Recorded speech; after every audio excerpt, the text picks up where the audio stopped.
கண்ணியத்திற்கும் மரியாதைக்கும் உரிய சகோதரர்களே, திருக்குரானின் தோற்றுவாய் என்ற பெயரிலே ஒரு அத்தியாயம் இருக்கிறது. நமக்கு தெரியும், சூரா ஃபாத்திஹா. சூரத்துல் ஹம்த் என்றும் சொல்வார்கள், சூரத்துல் ஃபாத்திஹா என்று சொல்வார்கள். அதேபோன்று குரானினுடைய உம்மா, தாய் என்றும் அதற்கு சிறப்பு பெயர் உண்டு.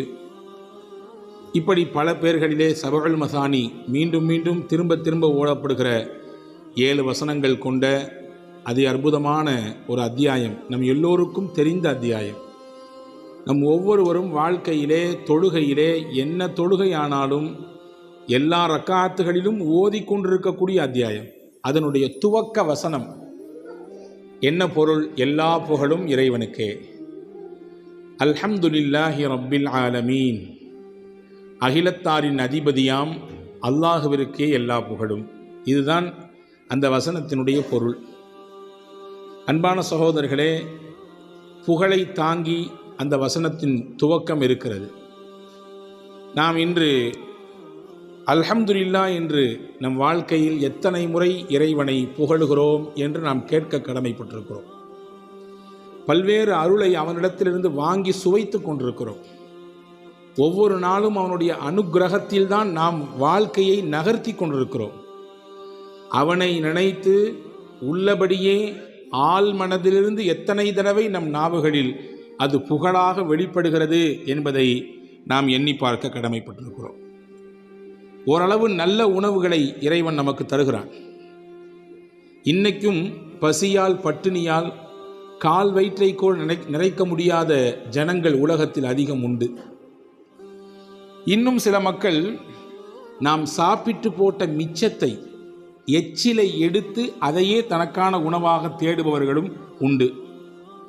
சாப்பாட்டின் முடிவிலே நம்மிலே எத்தனை நபர்கள் மனதார அல்ஹம்துலில்லாஹ் என்று சொல்கிறோம்? நல்ல தண்ணீரை அல்லாஹ் தருகிறான், குடிக்கிறோம். உப்பு இல்லை, அதிலே தனக்கான உடலுக்கான சத்துக்களை எல்லாம் அந்த தண்ணீர் தருகிறது. தாகத்தை தீர்க்கிறது, உடலுக்கு புத்துணர்ச்சியை தருகிறது. குடித்து முடிந்தவுடன் எத்தனை தடவை எத்தனை நாள் நாம் மனதார அல்ஹம்துலில்லாஹ் சொல்லியிருக்கிறோம்? உடல் உறுப்புகள் எல்லாம் முடிந்த அளவுக்கு சலாமத்தாக இயங்கிக் கொண்டிருக்கிறது. எத்தனையோ நபர்களை பார்க்கிறோம், கை இல்லை, கால் இல்லை, பார்ப்பதற்கு கண் இல்லை, இருக்கிறது ஆனால் பார்வை இல்லை. உடல் உறுப்புகள் இருக்கிறது ஆனால் சில உறுப்பு செயல்படவில்லை. அவர்களையெல்லாம் பார்க்கிற பொழுது எல்லாமும் இருக்கிறது, எல்லாமும் சரியாக செயல்படுகிறது. இதெல்லாம் செயல்படுவதற்கு வாய்ப்பளித்த அல்லாஹ்வே எல்லா புகழும். எத்தனை தடவை நாம் ஆள் மனதிலிருந்து சொன்னோம்? அல்லாஹ் நமக்கு பெற்றவர்களை தந்தான், நம்மை வளர்க்க நம்முடைய பெற்றோர்கள் இருந்தார்கள், இருக்கிறார்கள். ஆனால் உலகத்தில் இன்னைக்கும் எத்தனையோ பிள்ளைகள் அனாதைகளாக சுற்றி கொண்டிருக்கிறார்கள். ஊர் தெரியாது, பேர் தெரியாது, எந்த குடும்பம் வம்சம் தெரியாது. பெத்துவிட்டு அப்படியே தூக்கி எறிந்துவிட்டு அல்லது பெத்த நிலையிலேயே கதி என்று விட்டுவிட்டு அனாதைகளாய், ஆதரவற்றவர்களாய் எத்தனை பிள்ளைகள் வாழுகிறார்கள். பெற்றோர்களை தந்த அல்லாஹ்விற்கு நாம் எத்தனை முறை நன்றி கூறுகிறோம்? நமக்கென்று சந்ததிகள் இருக்கிறது, நம்முடைய வம்சத்தொடர் அந்த சந்ததிகளின் வழியாக நீண்டு போய் கொண்டிருக்கிறது, இல்லையா? ஆனால் திருமணமாகியும் பல்லாண்டுகள் ஏங்கி தவமாய் கிடக்கிறார்கள் எத்தனையோ தம்பதிகள். எங்களுக்கு ஒரு குழந்தை வேண்டும் என்று, எங்களுக்கு ஒரே ஒரு குழந்தை வாரிசு. அந்த குழந்தை வெள்ளையோ கருப்போ, நெட்டையோ குட்டையோ, அறிவாளியோ அல்லது அறிவில் குறைந்தவரோ, அதுவெல்லாம் எங்களுக்கு முக்கியமல்ல. எங்களுக்கு வேண்டும் ஒரு பிள்ளை. அன்பர்களே, பிள்ளைகளை அன்பளிப்பாக அல்லாஹ் தந்தான். அந்த அல்லாஹ்வை நம் பிள்ளைகளை பார்க்கிற பொழுது, வளர்க்கிற பொழுது, இதை தந்தவன் என் ரப்பு, எனக்கென்று வாரிசை தந்தான், அல்ஹம்துலில்லாஹ் எத்தனை தடவை சொன்னோம்?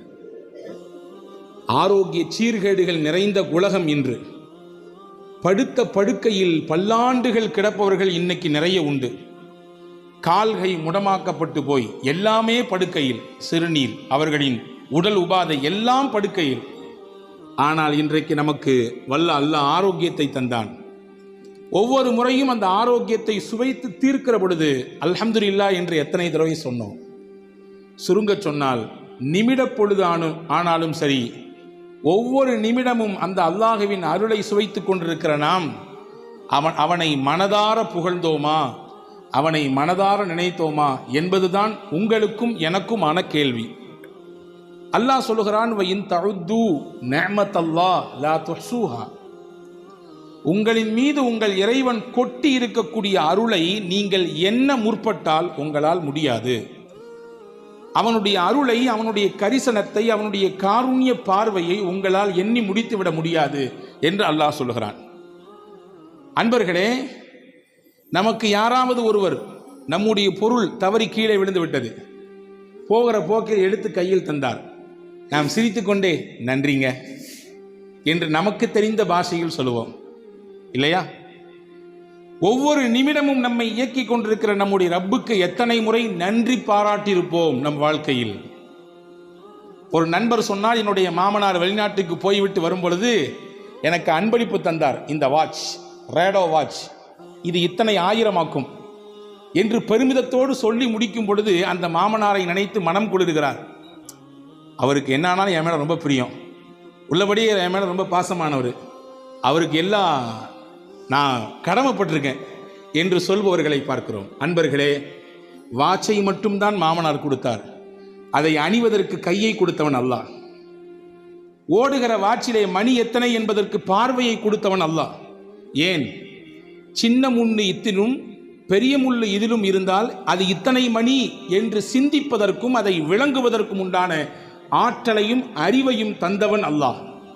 ஒரு வாட்சி தான், அது அன்பளிப்பாக கிடைக்கிற பொழுது கொடுத்தவரை நினைத்து நாம் புலகாங்கிதனை அடைகிறோம். ஆனால் அதை அணிவதற்கு பின்னால் ஏக இறைவனின் அந்த அருள் கடைகளை எத்தனை முறை நாம் உள்வாங்கியிருப்போம் என்பதை நாம் கவனிக்க வேண்டும். சில விஷயங்கள் நமக்கு இலவசமாக கிடைப்பதினாலே அதனுடைய மகத்துவம் நமக்கு தெரிவதே இல்லை. பொதுவாகவே இலவசங்கள் அப்படித்தானே, சும்மா கொடுத்தால் எதுவுமே அதனுடைய மதிப்பு தெரியாது என்று சொல்லுவார்கள். அல்லாஹ் நமக்கு சும்மாவே தந்திருக்கிறான் நிறைய அருளை. ஒன்றே ஒன்றுதான், 24 மணி நேரமும் நம் தலையிலிருந்து கால் வரை இரத்தம் சுற்றி கொண்டே இருக்கிறது. இரத்த ஓட்டம் நின்றுவிட்டால் மூச்சும் நின்றுவிடும் இல்லையா? இரத்த ஓட்டம் நின்றுவிட்டால் மூச்சும் நின்றுவிடும். அந்த இரத்தம் ஓடிக்கொண்டே இருக்க வேண்டும், அந்த இரத்தம் சுத்திகரிக்கப்பட்டு கொண்டே இருக்க வேண்டும். அந்த சுத்திகரிக்கக்கூடிய வேலையை நம்முடைய உடலிலே அல்லாஹ் வைத்திருக்கக்கூடிய சிறுநீரகம் சிறப்பாக செய்கிறது. யோசியுங்கள், என்றாவது ஒரு நாள் அது பழுதுபட்டு போனால் டயாலிசிஸ் என்கின்ற ஒரு அமைப்புக்குள்ளே நாம் போக வேண்டியது இருக்கிறது. இத்தனை நாளைக்கு ஒரு முறை இவ்வளவு காசு கட்டி செய்தால்தான் உங்கள் இரத்தத்தை சுத்திகரிப்பு செய்து மறுபடியும் உடலுக்குள்ளே இயக்க முடியும். நான் கேட்கிறேன், நாமே யோசிப்போம், கேள்வியாக வைப்போம். 60 ஆண்டுகள் நான் வாழ்ந்து முடித்திருக்கிறேன், ஒரு நாளைக்கு சுத்திகரிப்பு செய்வதற்கு இத்தனை ரூபாய் என்று கணக்கு போட்டு பார்த்தால் தலை சுத்திவிடும் நமக்கு. அல்லாஹ் கணக்கில்லாமல் செய்து கொண்டிருக்கிறான், இயக்கி கொண்டிருக்கிறான். அது தடைபடுகிற பொழுதுதான் அதனுடைய பெரும் பாக்கியமும் அதனுடைய பேரருளும் நமக்கு புரிய வருகிறது இல்லையா? சில விஷயங்கள் தெரிவதில்லை. நாம் உடலுக்கு தேவையானதை உட்கொள்கிறோம், அது செரித்து உடலுக்கான சத்தாக தனியாக பிரிந்து உடல் இயங்குவதற்காக அது மாறி தேவையில்லாத நச்சுக்கள் கழிவுகள் எல்லாம் வெளியேற்றப்படுகிறது. உடலை விட்டு வெளியேற வேண்டும். உணவு தேவையானது சத்தாக போய் மீதி சக்கை வெளியாக வேண்டும். தண்ணீர் தேவையானது உள்ளே போய் அதில் இருக்கக்கூடிய மினரல்ஸ், அதில் இருக்கக்கூடிய ஆரோக்கியங்கள் எல்லாம் உடலுக்கு போய் மிச்சம் கழிவுகள் எல்லாம் சிறுநீர் வழியாக வெளியே வர வேண்டும். வைத்துக் கொள்ளுங்கள், இதிலே ஏதாவது ஒன்றுக்கு முன்னுக்கு முரணாக போனால், நான் ஸ்டாப்பாக போனாலும் பிரச்சனை, போகாமல் இருந்தாலும் பிரச்சனை. அல்லாஹ் சீராக இயக்குகிறான், நமக்கு தெரிவதே இல்லை. சீராக இயக்குகிறான் இல்லையா? போவது போகிறது, தேவையானது உள்ளே இழுத்து கொள்ளப்படுகிறது, தேவையற்றதை வெளியே தள்ளுகிறான். பாருங்கள், அதிலும் ஒரு பேரதிசயம், அற்புதம். மனிதன் சாப்பிட்டு முடித்ததற்கு பிறகு தேவையில்லாத நச்சுக்கள் வெளியே போக வேண்டும் என்றால், கழிவுகள் வெளியே போக வேண்டும் என்றால் குறிப்பிட்ட இடத்திற்கு நாம் செல்ல வேண்டும். நாம் நினைக்க வேண்டும், நான் என்னுடைய கழிவுகளை வெளியேற்ற போகிறேன் என்று நினைக்க வேண்டும். அதற்கு பிறகு அந்த மாதிரியான ஒரு அமைப்புல போய் அமர்ந்ததற்கு பிறகுதான் உடலில் இருந்து வெளியேறுகிறது கழிவு. வைத்துக் கொள்ளுங்கள். உள்ள போட்ட பின்னாடி ஆட்டோமேட்டிக்காக செரிச்ச பின்னாடி வெளியாகியும் நிலை ஏற்பட்டா என்ன ஆகும்? கதை கந்தலாகி போயிடும் இல்லையா? அன்பர்களே, உடலுக்கு நோவை தரக்கூடியது உள்ளே இருந்தாலும் பிரச்சனை, மொத்தமாக வெளியேறினாலும் பிரச்சனை. ஆனால் அது சீராக இயங்கிக் கொண்டே இருக்கிறது.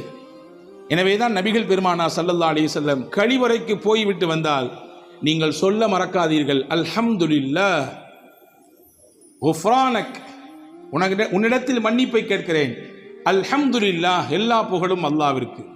நீங்கள் உள்மனதோடு சொல்ல வேண்டும்.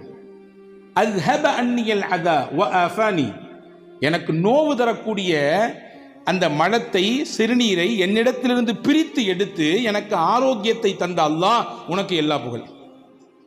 அது உள்ளே இருந்தால் பிரச்சனை, சரியாக வெளியேறவில்லை என்றால் பிரச்சனை. அதை வெளியேற்றி எனக்கு ஆரோக்கியத்தை தந்தாயே அல்லாஹ்வே, உனக்கே எல்லா புகழும். சொல்றோமா இல்லையா? அப்ப அல்லாஹ்விற்கு நன்றி செய்கிற, அவனை புகழுகிற கட்டங்கள் எத்தனை எத்தனை வாழ்க்கையில் இருக்கிறது. அதையெல்லாம் நாம் அனுபவித்து கிடக்கிறோமா? நல்ல ஆடையை உடுத்துவதற்கு அல்லாஹ் தருகிறான். தமிழ்ல அழகா சொல்லி வச்சிருக்கான், ஆள் பாதி ஆடை பாதி, இல்லையா? ஆடை இல்லா மனிதன் அரை மனிதன். எவ்வளவு அற்புதமான வார்த்தைகள் தெரியுமா? இதுவெல்லாம் தமிழ் ஒரு அதி அற்புதமான மொழி, அதி அற்புதமான மொழி. எத்தனை எத்தனை நல்ல கருத்துக்களை நம்முடைய உள்ளங்களிலே கொண்டு தேக்கி வைத்திருக்கிறது. ஆள் பாதி ஆடை பாதி. ஒருவரின் ஆடையை வைத்துதான் அவனுடைய அந்தஸ்து, அவனுடைய தரம் நிர்ணயிக்கப்படும். ஆடை இல்லா மனிதன் அரை மனிதன். ஆடை இல்லை என்றால் எவ்வளவு அறிவு இருந்தாலும் அவன் அரை மனிதன் தான், முட்டாள் தான். ஆடை நமக்கு அலங்காரத்தை தருகிறது, நம்ம அவயங்களை மறைக்கிறது, நம்முடைய கற்பை பாதுகாக்கிறது. நான் கேட்கிறேன், இன்றைக்கு உலகத்தில் ஆடையை உடுத்துவதற்கு அரை நிர்வாணங்களாக உலகத்தில் வாழக்கூடியவர்களின் எண்ணிக்கை நமக்கு நம்மிலே எத்தனை நபர்களுக்கு தெரியும்? சரியான ஆடை இல்லாமல் கிழிசல் ஆடைகளை, ஒட்டு போட்ட ஆடைகளை, கந்தலான ஆடைகளை, அழுக்கான ஆடைகளை, அதுதான் நமக்கு கதி என்று உடித்துக்கொண்டு வாழ்பவர்கள் எத்தனை? அப்படியெல்லாம் இருக்கும் பொழுது நல்ல ஆடையை உடுத்து அல்லாஹ் தந்தானே, அதை போடும் பொழுது அவனை புகழ வேண்டாமா? லிபாசை யுவாரி சௌஆத்திக்கும் வரீஷா, அல்லாஹ் தான் உங்களுக்கு ஆடையை தந்தான். 2 காரணம், உங்களுக்கு அது அலங்காரம், 2வது உங்கள் மானத்தை அது மறைக்கும்.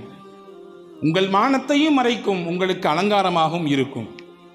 எனவே அந்த ஆடையை உடுத்தும் நேரத்திலே நாம் அல்லாஹ்வை புகழ வேண்டாமா? என் மானத்தை மறைத்திருக்கிறேன், என்னை அழகாக நான் என் ஆடையில் வெளியே காட்டுகிறேன். நபிகள் பெருமானார் ஸல்லல்லாஹு அலைஹி வஸல்லம் ஒவ்வொரு நாளும் ஆடை உடுத்தும் பொழுதும் இந்த துஆவை ஓதுவார்கள். அல்ஹம்துலில்லாஹில்லதி கஸானி ஹாதா வ ரஸகனீஹி மின் கைரி ஹவுலு மின்னி வலா குவா. அல்லாஹ்வுக்கே எல்லா புகழும், அவனே எனக்கு ஆடையை உடுத்த தந்தான். இந்த ஆடை எனக்கு கிடைத்திருக்கிறது, ஏதாவது என்னுடைய முயற்சி உண்டா? கிடையாது. என்னுடைய முயற்சியோ என்னுடைய திறமையோ இல்லாமல் என்னை பாதுகாக்க, என் கற்பை மறைக்க, என்னை அலங்கரிக்க அல்லாஹ்வே தந்தான் இந்த ஆடையை, அவனுக்கே எல்லா புகழும் என்று ஒருவர் சொன்னால் அதற்கையும் பலனை சொன்னாங்க. ஒருத்தர் சட்டை போடும் பொழுது அல்லது பேண்ட் போடும் பொழுது, லுங்கி உடுக்கும் பொழுது இந்த துஆவை ஓதுகிறார். முஸ்னத் அஹ்மதிலே ஹதீஸ் வந்திருக்கிறது, குஃபிர லஹு மா தகத்தம மின் தம்பி, அவர் முன்னால் செய்த எல்லா பாவத்தையும் எல்லாம் அந்த துஆ அழிச்சிருந்தாங்க ஸல்லல்லாஹு. அவர் செய்த பாவங்களுக்கெல்லாம் பரிகாரமாக இந்த துஆ மாறிவிடுகிறது என்றார்கள் பெருமானார் ஸல்லல்லாஹு அலைஹி வஸல்லம். இப்போ ஆடை உடுத்தும் பொழுது நாம் இதை யோசிக்கிறோமா? நல்ல உணவை நமக்கு அல்லாஹ் தருகிறான். பசி வந்ததற்கு பிறகு புசி என்றான், இல்லையா? ஆனால் இன்னைக்கு நம்மள பல பேருக்கு பசியே வர்றதில்லை. பசிப்பதற்கு முன்பாகவே சாப்பிடுகிறோம். அது ஒரு புறம் வைத்துக் கொள்ளுங்கள். ஒரு காலகட்டம் இருந்தது, அரை வயிறை நிரப்புவதற்கு பாடுபட்டார்கள். சோறே இல்லை.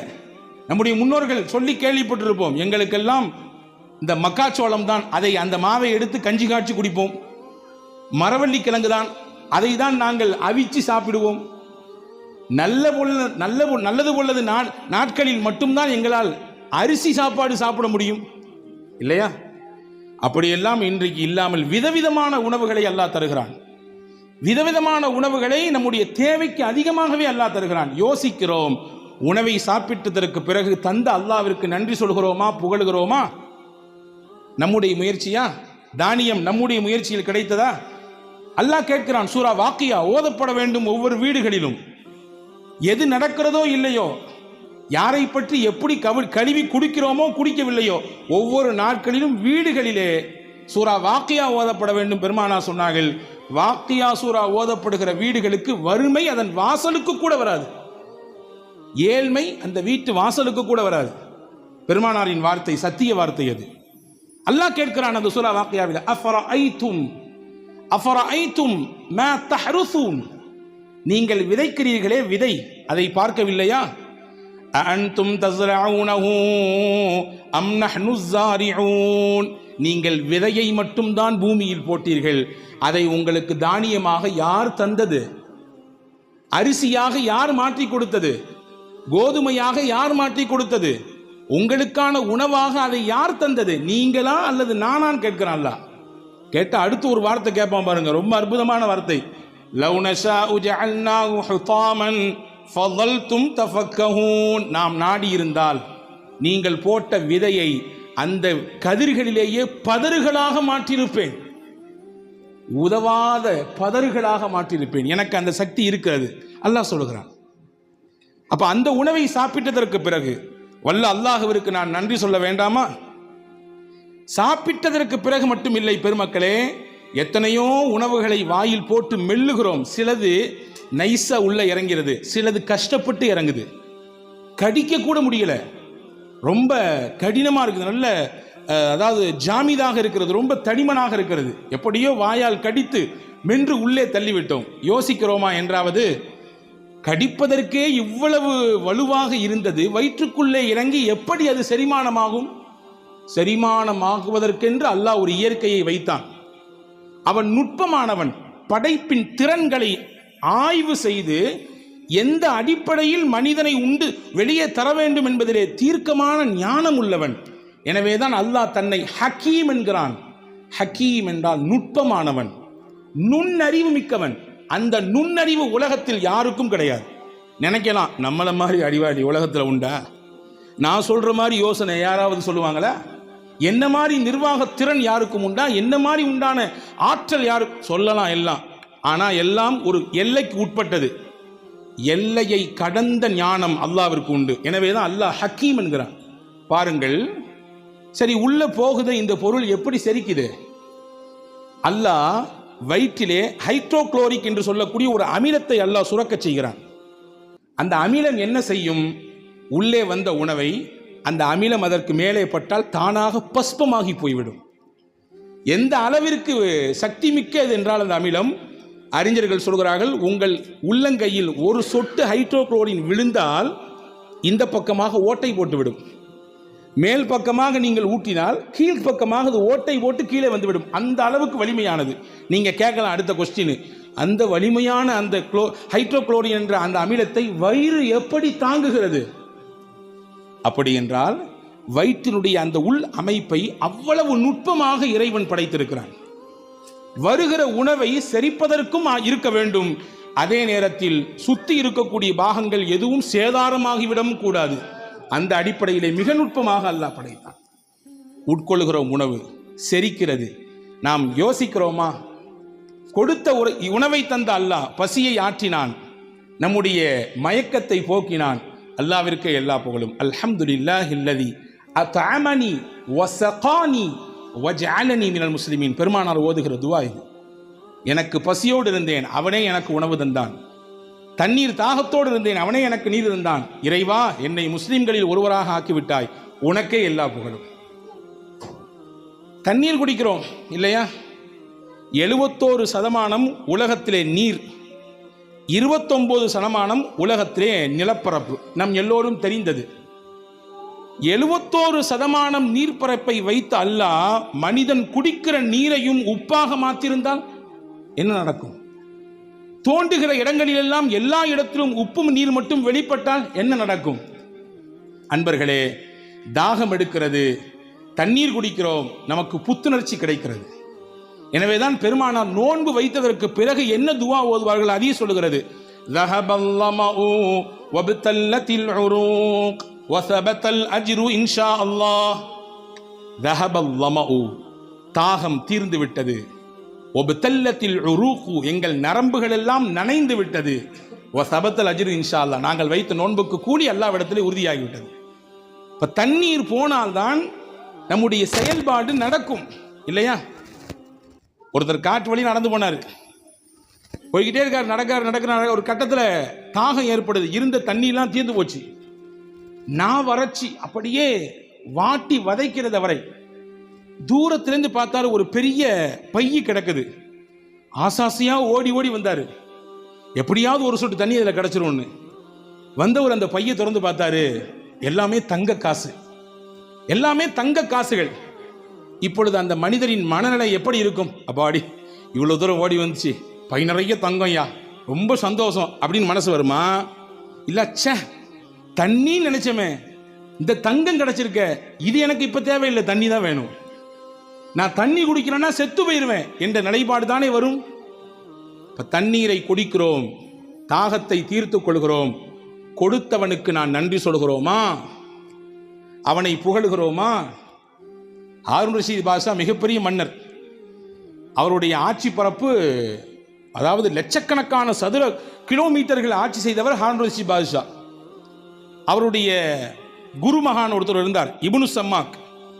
அவரிடத்துல போய் ஒரு நாள் எனக்கு ஏதாவது ஆலோசனை சொல்லுங்க, எனக்கு ஏதாவது நசீஹத் செய்யுங்க, உபதேசம் செய்யுங்க அப்படின்னு சொல்லி மன்னர் ஹாரூன் ரஷீத் பாஷா கேட்கிறார்.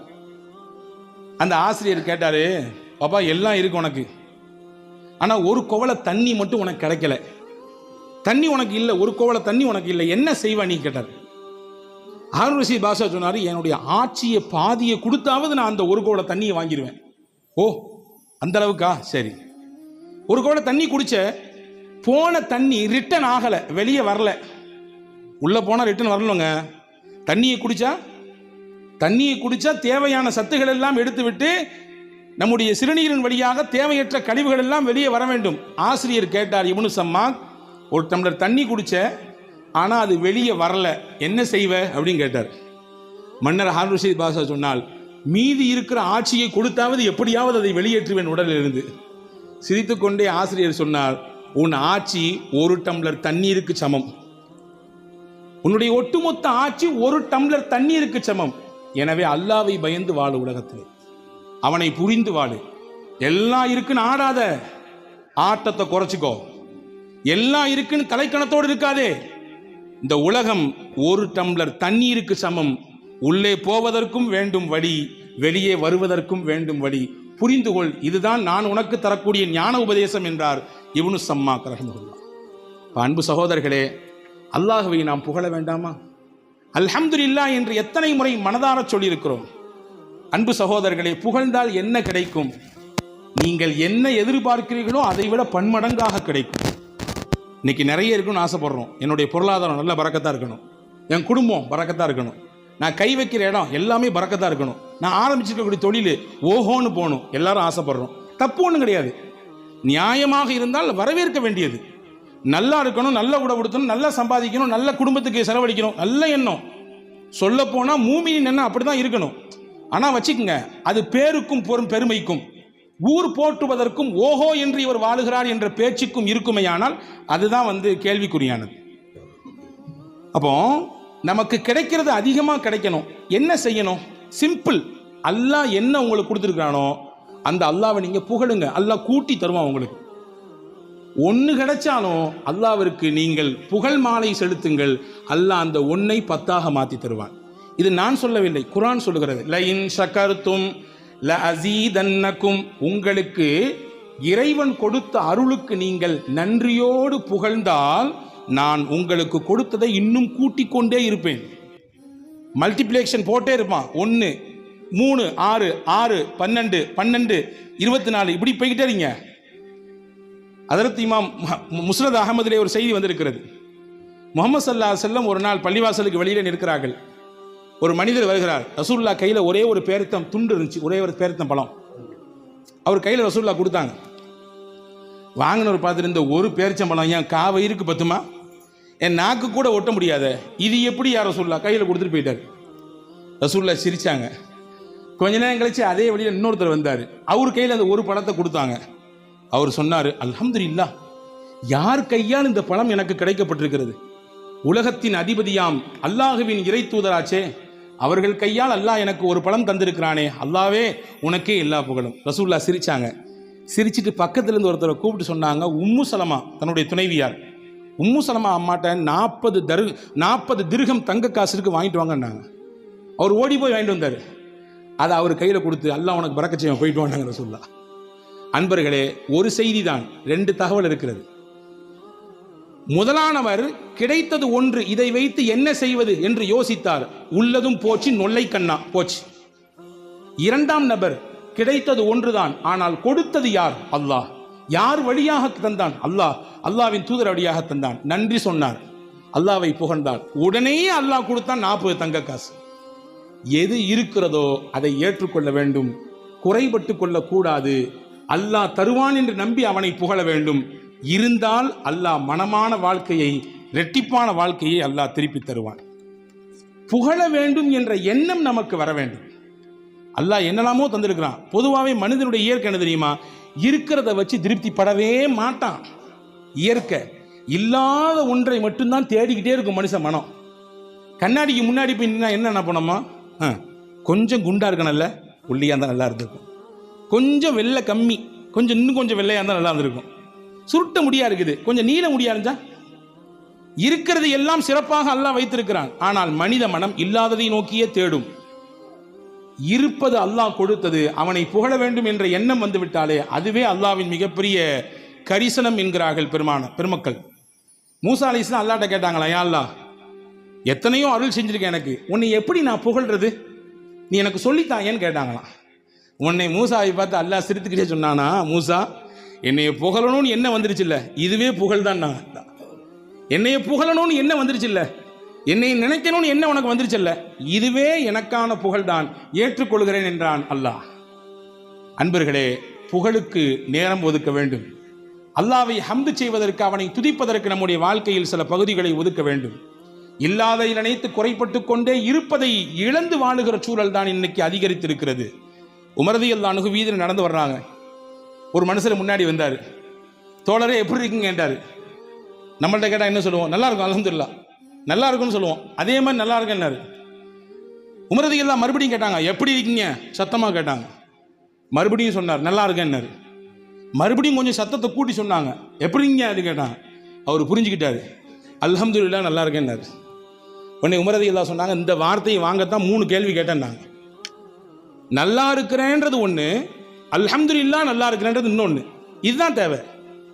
எப்படி இருக்கிறீங்க? எப்படி இருக்க? மாத்திரையோடு கடந்து வாழ்கிறேன், முட்டி வலி, காலு வலி, வியாபாரம் எப்படி போகுது பாருங்க, கேட்டு பாருங்க. எல்லாருமே ஜிஎஸ்டி பிரச்சனை, அந்த பிரச்சனை, இந்த பிரச்சனை, என்னமோ போய்கிட்டு இருக்கு. இல்லை, எது இருந்தாலும் அல்லாஹ் கொடுத்து கொண்டிருக்கிறான், அல்ஹம்துலில்லாஹ். வலியோடு வாழுகிற வாழ்க்கை தான். வலியோடு வாழ்க்கை இல்லை என்றால் வாழ்க்கையை ரசிக்காது. சில வழிகளை அல்லாஹ் தருவான், அதுவும் நம்முடைய பாவங்களை கரைக்கத்தான். வலியோடு உண்டான வாழ்க்கை தான். இருந்தாலும் அல்லாஹ் நல்லா வச்சிருக்கான், அல்ஹம்துலில்லாஹ் என்று சொன்னால் அந்த வார்த்தைக்கினுடைய பரக்கத்தை கொண்டே அல்லாஹ் நம்மை நல்லா வைத்து விடுவான். அல்ஹம்துலில்லாஹ் வியாபாரம் நல்லா இருக்கு என்று நீங்கள் சொல்லி பாருங்கள், அந்த வார்த்தையின் பரக்கத்தை கொண்டே அல்லாஹ் வியாபாரத்தை செழிப்பாக்கி விடுவான். அல்ஹம்துலில்லாஹ் குடும்பம் சிறப்பாக இருக்கு, பிள்ளைகள்லாம் சிறப்பாக வளர்ந்துட்டு இருக்கிறாங்க என்று சொல்லி பாருங்கள், அந்த வார்த்தையின் பரக்கத்தை கொண்டே அல்லாஹ் சிறப்புமிக்க குடும்பமாக மாற்றி கொடுத்து விடுவான். ஒரு விஷயம்தான், அல்லாஹ் நமக்கு பார்த்து பார்த்து செய்கிறான் அருள் ஒவ்வொன்றையும். அந்த அருளுக்கெல்லாம் நன்றியுள்ளவர்களாக நாம் இருக்க வேண்டும் என்று விருப்பப்படுகிறான். நன்றியின் வெளிப்பாடு உங்கள் நாவிலிருந்து அல்ஹம்துலில்லாஹ் என்று வர வேண்டும் என்று ஆசைப்படுகிறான். எனவேதான் பெருமானார் சொன்னார்கள், துவாக்களில் சிறந்தது எது தெரியுமா? அல்ஹம்துலில்லாஹ் என்று சொல்வதுதான். இதை விட பெரிய துவாவே இல்லைன்னு நாங்கள் சொல்லுவோம். இதை விட பெரிய துவா இல்லை. அல்ஹம்துலில்லாஹ் என்பதை விட பெரிய துவா வேறொன்றும் இல்லை. ஒரு நாள் மஸ்ஜித் நபவியில் தொழுகை நடக்கிறது. ரிஃபாஅத் இப்னு ராஃபி என்ற நபித்தோழர் தொழுதுட்டு இருக்காங்க. ரசூலுல்லாஹ் பின்னாடி அவரும் நிற்கிறாரு. திடீர்னு தும்மல் போட்டார். தும்மல் போட்டவுடன் அல்ஹம்துலில்லாஹ் சொல்லணும் அவருக்கு முன்னாடி சொல்லி தரப்பட்டிருக்குது. அவர் சொன்னார், அல்ஹம்துலில்லாஹி ஹம்தன் கதீரன் தய்யிபன் முபாரக்கன் ஃபீஹி கமா யுஹிப்பு ரப்புனா வ யர்தாஹு. அல்லாஹ்வுக்கே எல்லா புகழும், பரக்கத்தான புகழ். இந்த வார்த்தைகளை சொல்லி அல்லாஹ்வை தஸ்பீஹ் செய்து விட்டார், புகழ்ந்து விட்டார். தொழுது முடிச்சோம். ரசூலுல்லாஹ் திரும்பி பார்த்து, யாருங்க தும்மல் போட்டது, யாருங்க பேசுனது தொழுகையில் அப்படின்னு கேட்டாங்க. இவர் அமைதியாக நின்னார். ஐயோ, நம்ம எதுவும் தப்பு பண்ணிட்டோம் போல தெரியுது, கண்டிஷன் பண்ண போகிறாங்களோ. 2வது தடவை கேட்டாங்க ரசூலுல்லாஹ், யாருங்க தொழுகையில் இடையில ஏதோ பேசிட்டு இருந்த மாதிரி தெரிஞ்சு. பதில் சொல்லலை. மூணாவது தடவை கேட்டவன ரிஃபாஅத் இப்னு ராஃபி ரலியல்லாஹு சொன்னாங்க, யார சொல்லலாம், நான் தான் தும்மிட்டேன், அதனால் ஹம்து செஞ்சேன், அல்லாஹ்வை புகழ்ந்தேன். ஓ அப்படியா? வல்லதி நஃப்ஸி பியதிஹி லக்கத் இப்ததரஹா பில்அத்துன் வ ஸலாஸூன மலக்கா அய்யுஹும் யஸ்அது பிஹா. நான் பார்த்தேன், நீங்கள் சொன்ன புகழ், நீங்கள் சொன்ன ஹம்து அல்லாஹ்வுக்கு எவ்வளவு பிடிச்சு போச்சுன்னா 30 சொச்சம் மலக்குமார்கள் போட்டி போட்டு நிற்கிறாங்க, இதனுடைய நன்மையை நான் தான் அல்லாஹ்ட்ட கொண்டு போவேன்னு சொல்லி. 30 சொச்சம் மலக்குகள் போட்டி போட்டு கொண்டு நிற்கிறார்கள் உங்கள் நன்மையை அல்லாஹ்விடத்தில் எடுத்து காண்பிப்பதற்கு. எனவே அன்பர்களே, மனதார உள்மனதிலிருந்து நம்முடைய வாழ்க்கையின் தரத்தை நினைத்து, நம்முடைய கடந்து வந்த பாதைகளை நினைத்து, இப்பொழுது அல்லாஹ் நம்மை வைத்திருக்கக்கூடிய உயர்வான நிலையை நினைத்து, எதிர்காலத்தில் வல்ல அல்லாஹ்வின் உயர்ந்த அந்தஸ்தையும் நன்மதிப்பையும் பெற வேண்டும் என்பதை கருத்தில் கொண்டு அவனை புகழ்ந்து துதித்து வாழுவோம். அதுதான் அர்த்தமுள்ள வாழ்க்கை. நம் வாழ்க்கைக்கான ஆதாரமும் அந்த புகழ்தான். வல்ல அல்லாஹ் அப்படிப்பட்ட நிலையோடு வாழ்வதற்கு அல்லாஹ் நம் யாவருக்கும் தௌஃபீக் செய்வானாக. ஆமீன். வாஹிரு தாவான் அல்ஹம்துலில்லாஹி ரப்பில் ஆலமீன். அஸ்ஸலாமு அலைக்கும்.